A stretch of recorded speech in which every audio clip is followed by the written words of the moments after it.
राजस्थान में पानी की कमी है तो वहां पर जल की आपूर्ति की आवश्यकता है। वहीं पश्चिम बंगाल की बात कर ले, पानी बहुतायत है लेकिन फिर इसका डिस्ट्रीब्यूशन कैसे हो, चैलेंज वो होता है। तो हर स्टेट की अपनी आवश्यकताएं हैं, इसलिए नीति आयोग का गठन किया गया। लेकिन महाराष्ट्र के सीएम एकनाथ शिंदे जब बैठक में शामिल होने के लिए पहुंचे, बैठक से पहले उन्होंने कहा कि विकसित भारत बनाने के लिए यह बैठक हो रही है और सभी मुख्यमंत्रियों को इस बैठक में आना चाहिए। आज नीति आयोग की बैठक में विकसित भारत 2047 के विषय पर आदरणीय प्रधानमंत्री नरेंद्र मोदी जी के अध्यक्षता पे चर्चा होगी।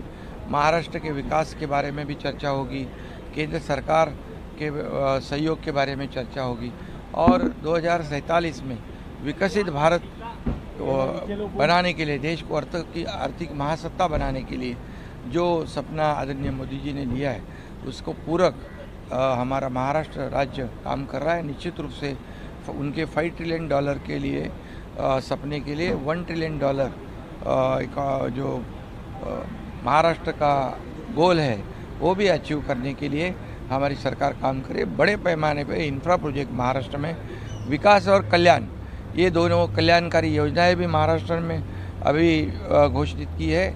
जो किसान है, महिलाएं हैं, युवा है, सभी वर्ग के, सीनियर सिटीजन है, सभी वर्ग के लोगों के लिए शिक्षा के लिए इस हमारे बजट में कई योजनाएं हमने की, वो लोगों के हितकारी है। मध्य प्रदेश के मुख्यमंत्री मोहन यादव भी बैठक में शामिल हो रहे हैं। उनका कहना यह है कि विकसित भारत के लिए ही ये बैठक हो रही है। यशस्वी प्रधानमंत्री के नेतृत्व में नीति आयोग की बैठक होने जा रही, मैं स्वयं उसमें शामिल होने जा रहा हूं।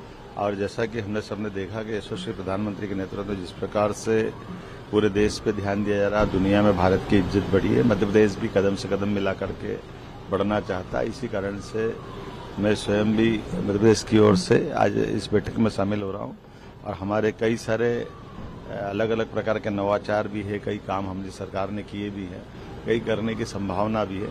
उम्मीद करते हैं कि माननीय प्रधानमंत्री के नेतृत्व में सभी कामों में सफलतापूर्वक आगे बढ़ेंगे।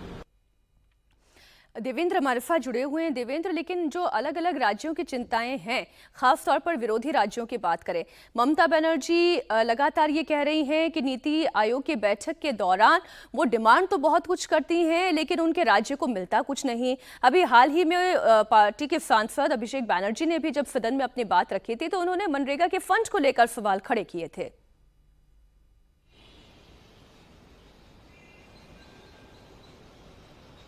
जी, और उस पर पहले भी पिछली सरकार के दरमियान आपने देखा होगा कि किस प्रकार से ग्रामीण विकास मंत्रालय में टीएमसी का डेलीगेशन तक भी गया था, बहुत हंगामा हुआ था। दूसरी तरफ केंद्र सरकार के ग्रामीण विकास मंत्रालय का ये कहना था कि जो रिक्वायरमेंट है डॉक्यूमेंटेशन का, वो ममता बनर्जी यानी कि यूटिलिटी के संबंध में वो कागजात ममता बनर्जी की सरकार नहीं दे रही है। बहुत ज़्यादा भ्रष्टाचार की शिकायतें हैं और उन शिकायतों पे कोई ठोस जवाब नहीं आ रहा है, इसलिए उस फंड को रोका गया है क्योंकि उस फंड का दुरुपयोग किया जा रहा है। तो ऐसी बैठकें, जो कि नीति आयोग की बैठक है, उसका मकसद ही ये होता है कि अगर कहीं कोई लूपहॉल है योजना बनाने में तो उसमें एक दूसरे के सलाह को लेकर, एक दूसरे से सलाह मशविरा करके उसको आगे उसको फुल प्रूफ मीडियम बनाया जा सके और उस मकसद से इस गवर्निंग काउंसिल की बैठक बुलाई जाती है। लेकिन जैसा कि पहले मैंने कहा कि क्योंकि इसमें पॉलिटिक्स बहुत ज़्यादा घुसते रही है पहले भी माफ कीजिएगा, और इस बार भी वही देखने को मिल रहा है, तो समझा जा सकता है कि इस बैठक का जो मुख्य मकसद है उस प्रकार उसे राजनीति किस प्रकार से चोट पहुंचाने वाली है। फिलहाल देखना होगा कि ममता बनर्जी का इस बैठक में रवैया क्या रहता है। अपोजिशन के स्टैंड से भी वो अलग एक स्टैंड रखती है,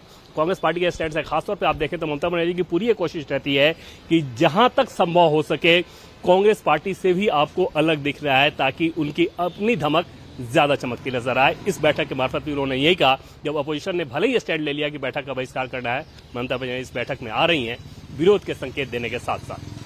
ये आप बिल्कुल ठीक कह रहे हैं और ये हर मौके पर दिखाई दिया है, चाहे वो स्पीकर के पद के लेकर बात हो, डेप्यूटी स्पीकर को लेकर जो चर्चाएं चल रही थी उसे लेकर ममता बनर्जी के स्टैंड की बात हो।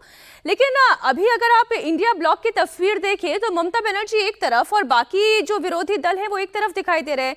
मसलन कांग्रेस हो, आम आदमी पार्टी हो, डीएमके हो, लेफ्ट हो, जेएमएम हो, इन सबका स्टैंड एक तरफ और ममता बनर्जी एक तरफ दिखाई दे रही हैं।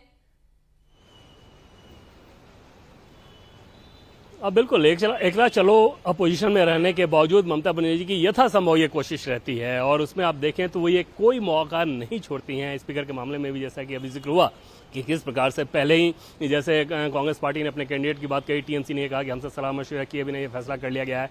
उसके बाद राहुल गांधी को खुद फोन करके ममता बनर्जी को समझाना पड़ा, मनाना पड़ा, ये बताना पड़ा कि किन परिस्थितियों में उस नाम का ऐलान किया गया और अचानक से करना पड़ा। तो ये सारी चीज़ें ममता बनर्जी इस लिहाज से करती हैं कि उनको एक तो पश्चिम बंगाल में अपनी राजनीति भी देखनी है कि वो कांग्रेस की पिछलग्गू नहीं हो सकती, बल्कि कांग्रेस को लीड करती हैं, कांग्रेस उनके पीछे रहे बीजेपी का विरोध करने के मामले में। और दूसरी तरफ की राष्ट्रीय स्तर पर भी उनकी ख्वाहिशें रहती हैं कि उनकी ज़्यादा से ज़्यादा चर्चा हो। और उस लिहाज से आप देखें तो टीएमसी जब जब स्पेस उनको दिखता है अपोजिशन से अलग रवैया रखने का, बीजेपी से दूरी बनाने के साथ साथ अपोजिशन से भी कैसे अलग बना सके, वो स्पेस वो हमेशा ढूंढते रहते हैं। इस बैठक में उन्होंने ये कहा और एक तरफ बैठक में वो जा रही हैं, दूसरी तरफ जरूर बैठक में ऐसा बोलेंगे, कुछ ऐसा करेंगे और बैठक के बाद आगे कुछ ऐसा बोलेंगी जिससे ये भी दिखेगी केंद्र सरकार की उन्होंने जोरदार मुखालफत की है। मीनाक्षी, बिल्कुल आप ठीक कह रहे हैं। बात जेएमएम की भी कर लें। जेएमएम को लेकर जो कल ममता बनर्जी के मार्फत एक खबर आई थी, आज क्या अभी तक हेमंत सोरेन बैठक में पहुंचे हैं? उनका स्टैंड ऑफिशियली क्या कोई सामने आया है?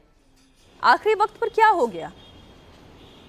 नहीं, मैंने शुरू में ही बताया था कि हेमंत सोरेन नहीं आए हैं और वो रांची में ही हैं और उन्होंने आधिकारिक तौर पे, ना उनकी पार्टी के प्रवक्ता ने, ना उन्होंने इस बात की जानकारी दी कि बैठक में क्यों नहीं जा रहे हैं।